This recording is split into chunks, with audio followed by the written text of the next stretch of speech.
আসসালামু আলাইকুম। ওয়েলকাম করছি নতুন আরেকটি ভিডিওতে। আশা করছি সবাই অনেক, অনেক ভালো আছেন। আমার সব প্রিয় ভিউয়ার্সরা যে যেখান থেকে দেখছেন আপনাদের সবাইকে অনেক, অনেক স্বাগত জানাচ্ছি আরেকটা নতুন ভিডিওতে।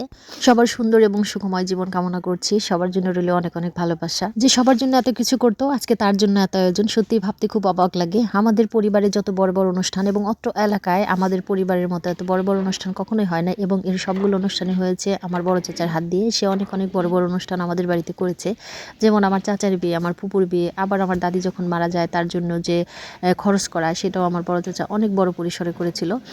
তো যাই হোক আমাদের চোখে দেখা মানে আমাদের গ্রামে এত বড় বড় অনুষ্ঠান খুব কমই হয়েছে। তো আজকে তার জন্য এত আয়োজন সত্যি ভাবতে খুবই অবাক লাগে এবং কষ্ট লাগে। তার জন্য আয়োজন কিছুতেই মানতে পারি না, কিন্তু এটাই বাস্তব, এটাই সত্যি, মানতেই হবে। চারদিকে এত মানুষ, এত হইচই, ভারী ভর্তি মানুষ, পায়ে ফালানোর জায়গা নাই। তারপরে আমাদের মনের ভিতরে কি যে একটা শূন্যতা, কি যে একটা কষ্ট, এটা কাউকে বোঝাতে পারবো না এবং এটা কেউ বুঝবেও না। আমরা যেমন আমাদের বড় একজন গার্জেনকে হারিয়েছি, আমাদের পরিবারটা আজকে শূন্য শূন্য একদম, এবং আমাদের গ্রামটাও কিন্তু সেম।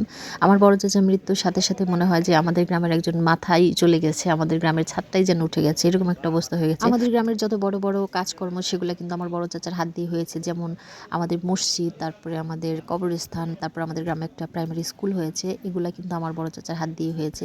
আমাদের বড় চাচা আমাদের যেরকম একটা আদর স্নেহ দিয়ে বড় করছে এবং আমরা এত বড় হয়েছি, প্রত্যেকটা পদক্ষেপে আমার বড় চাচার অবদান আমাদের প্রত্যেকটা ভাই বোনের, আমাদের পরিবারের, এমনকি শুধু আমার ভাই বোনদেরই না, আমার চাচাতো ফুপাতো সবার জন্য আমার বড় চাচা অনেক অনেক করে গেছেন। আর তিনি যেহেতু একটা বড় পোস্টে চাকরি করতেন, একজন ফার্স্ট ক্লাস অফিসার ছিলেন, তার কাছে যেমন সবার একটা চাওয়া ছিল এবং তিনি সেভাবেই সবার চাওয়াটাকে পূরণ করে গেছেন। সব সময় মনের ভিতরে চাচার কথাটা স্মরণ হয় এবং এক মুহূর্তের জন্য ভুলতে পারি না। আজকে প্রায় 1.5 মাসের মতো হয়ে গেছে, 1.5 মাস পার হয়ে গেছে আমার চাচা মারা গেছে। তারপরেও মনে হয় যে একটা মুহূর্তের জন্য ভুলতে পারি না, ভিতর থেকে কেমন যে একটা কষ্ট অনুভব করি। সবাই আমার চাচার জন্য দোয়া করবেন, আল্লাহ যেন আমার চাচাকে জান্নাতের উচ্চ মাকাম দান করেন, আমিন। গ্রামবাসীদের দুপুরে খাওয়ার জন্য দাওয়াত করা হয়েছে, আর এর জন্য রান্না কিন্তু শুরু হয়েছে অনেক সকাল থেকে, সারা রাত ধরে গরু কাটা হয়েছে। আর খুব ভোরবেলায় কিন্তু খিচুড়ি রান্না করা হয়েছিল সবার খাওয়ার জন্য, আর তারপরেই কিন্তু দুপুরে খাবার রান্নাটা শুরু করেছে। যেহেতু 14-15টা চুলা একসাথে রান্না করা হয়েছে, এই জন্য রান্নাটা মোটামুটি তাড়াতাড়ি হয়েছে। অনেকগুলো খাবারই আয়োজন করা হয়েছিল, অনেক খাবারের, যেহেতু মানুষও ওইরকমই ছিল, এই জন্য রান্নাটা তাড়াতাড়ি হয়েছে এবং যথাসময়ে সব মানুষকে খাওয়াইতে পারছি।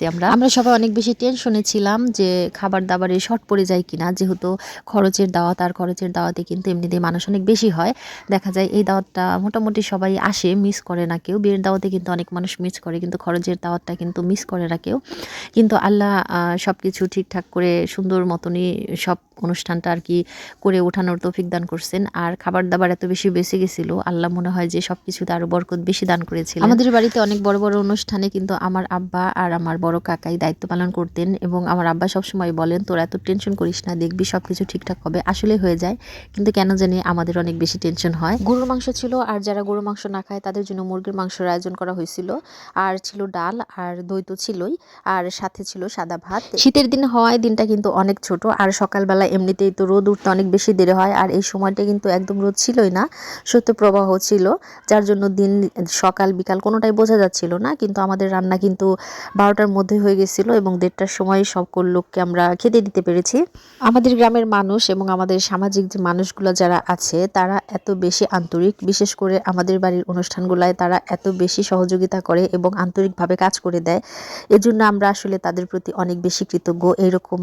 এরকম আমি কোথাও দেখি না, চারদিকে বিরল। আমাদের বাড়িতে যে সমস্ত আত্মীয় স্বজন দূর থেকে আসছে তারা সবাই বলছে যে এই গ্রামের মানুষগুলা এত আন্তরিক, এত ভালো, এটা কিভাবে সম্ভব। এত বড় একটা আয়োজন, এত রান্না বাড়া, অথচ দেখেন আমরা কিন্তু রান্না বাবদ ওইভাবে কোনো টাকাই খরচ করি নাই, আমরা কোনো বাবুর্চি ভাড়া করি নাই। তারপরেও আমাদের কিন্তু এত বড় একটা অনুষ্ঠান সুন্দরভাবে সুসম্পন্ন হলো। শুধু এই অনুষ্ঠান বলে কথা না, আমাদের বাড়ির যে কোনো অনুষ্ঠানে আমাদের গ্রামের মানুষ, আমাদের পাড়ার মানুষ এরা একরকম বলতে পারেন যে অপেক্ষায় থাকে এবং অনেক খুশি থাকে। আমাদের বাড়ির যে কোনো প্রোগ্রামে সবাই এত বেশি স্বতঃস্ফূর্তভাবে অংশগ্রহণ করে, আপনারা দেখলে সত্যি অবাক হয়ে যাবেন। সবাই অনেক হ্যাপি থাকে এবং আমরা তাদের হাতে সবকিছু এমনভাবে ছেড়ে দিই, তারা নিজেদের বাড়ির অনুষ্ঠানের মতো করে সবকিছু করে নেয়। এই যে রান্না বাড়া থেকে শুরু করে খাওয়া দাওয়া পর্যন্ত সবকিছু কিন্তু তাদের হাতেই ছিল, মানে আমাদের সামাজিক মানুষের হাতে। এখানে কিন্তু আমাদের কোনো মাতব্বরি ছিল না, আমরা শুধু সবকিছু কিনে দিছিলাম এবং সবকিছু তাদেরকে বুঝিয়ে দেওয়া হয়েছে। তারা ওইভাবে রান্না করে ওইভাবেই কিন্তু সমাজের সমস্ত মানুষই খাইয়েছে এবং তাদের মাথায় এই টেনশনটা সব সময় ছিল যে এইবার অনুষ্ঠান কোনোভাবেই যেন দুর্নাম না হয় এমনভাবে সবকিছু করতে হবে এবং তারা সেভাবেই সুসম্পন্ন করেছে। আমার শ্বশুরবাড়ির এলাকায় কিন্তু ভিন্ন একটা চিত্র, কারণ এখানে কিন্তু কোনো মানুষই এভাবে রান্না করে দেয় না।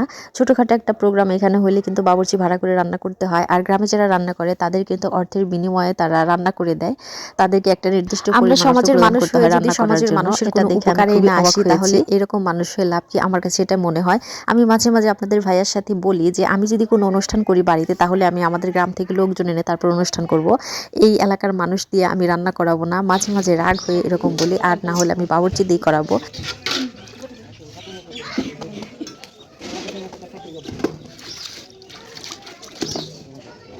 ওইদিকে দাওয়াতি লোকজন চলে আসছে, আর এইদিকে শশা কাটা হচ্ছে। সালাদ হিসেবে শশা দেওয়া হয়েছিল আর লেবু দেওয়া হয়েছিল।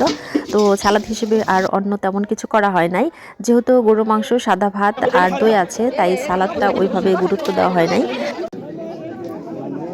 বাড়ির উপরে নিচে দুই জায়গায় প্যান্ডেল করা হয়েছিল, উপরে নিচে দুই জায়গায় খাওয়ার জন্য, কিন্তু দুই জায়গায় খাওয়াতে সমস্যা হয়। পরবর্তীতে বাড়িতে খাওয়ানো স্টপ করে দিয়ে সবাইকে এখানেই খেয়েছে, কারণ উপরে চেয়ার টেবিলের ব্যবস্থা ছিল, কিন্তু পরবর্তীতে তার চেয়ার টেবিলটা পরে গুছিয়ে রাখছে, কারণ এখানে নিচেও খাবে ওখানে চেয়ার টেবিলে খাবে, দেখতে ভালো লাগবে না। পরবর্তীতে সবাই এখানেই খেয়েছে, আত্মীয় স্বজন যারা আসছিল দু একজন ব্যতীত, আর সবাই এখানেই বসে খাওয়া হয়েছিল। এইভাবে খাওয়া প্রায় সন্ধ্যা পর্যন্ত এইভাবে খাওয়া হয়েছিল। তো আর তারপরে যারা দু একজন আসছিল তারা বাড়ির উপরেই পরবর্তীতে খেয়েছিল। আমরা কিন্তু পরিবারের সবাই এখানে বসেই খাইছিলাম।